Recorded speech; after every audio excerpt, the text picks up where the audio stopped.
Hey, welcome to the Lighthouse of Awesome. I am Michael, and today is the third episode of The Chilling Adventures of Sabrina. Been putting this off this morning. Three things that I want to discuss of the third episode. First is Daniel Webster, who was the Secretary of State at one point. Congressman from Massachusetts.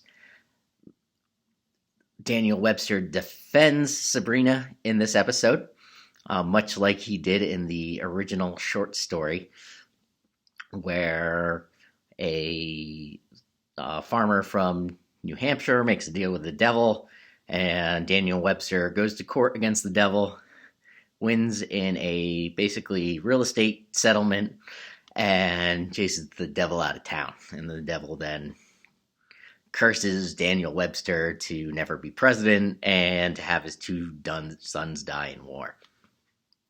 I'll link the story down below. That was later made into a 1941 movie about Daniel Webster and the devil. And then we made it to probably the Archie comics, where Sabrina picked it up from. The spell from this episode was, what was it? Hush, little baby, don't say a word. Daddy's gonna buy you a mockingbird. So it was Hush, little baby, which I'll put the whole text down in the below. And this nursery rhyme has gotten like this creepy element to it.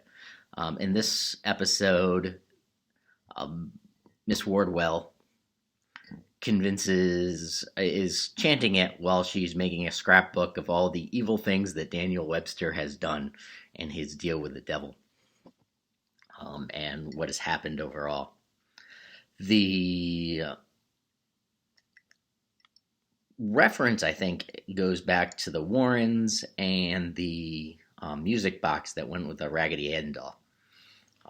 And probably was also showed up in Chucky and a lot of things, which is probably why we consider it so creepy today. And the third point is the trial. So Sabrina goes to trial on whether or not she is a witch and has broken her promise to the devil.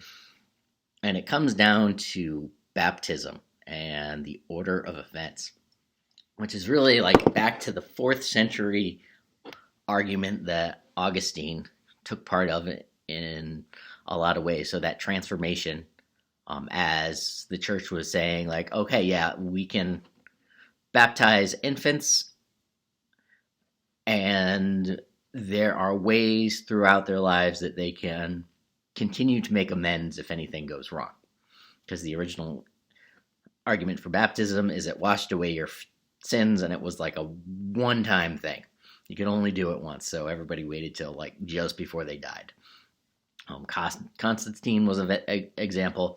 It's definitely debatable what Constantine's adherence to Christianity was, but he was certainly supportive of it, and it certainly was a key element of his reign.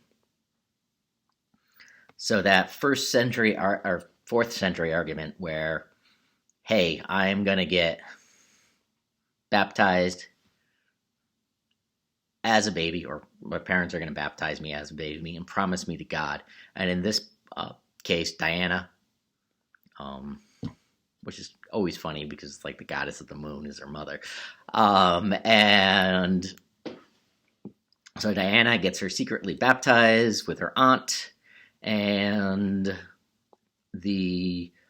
that protects her from having to basically sell her soul to the devil. And the compromise is that Sabrina is human, but she gets to go to the Academy of Unseen Arts, so they can still kind of work to impress upon her the ways of things happening.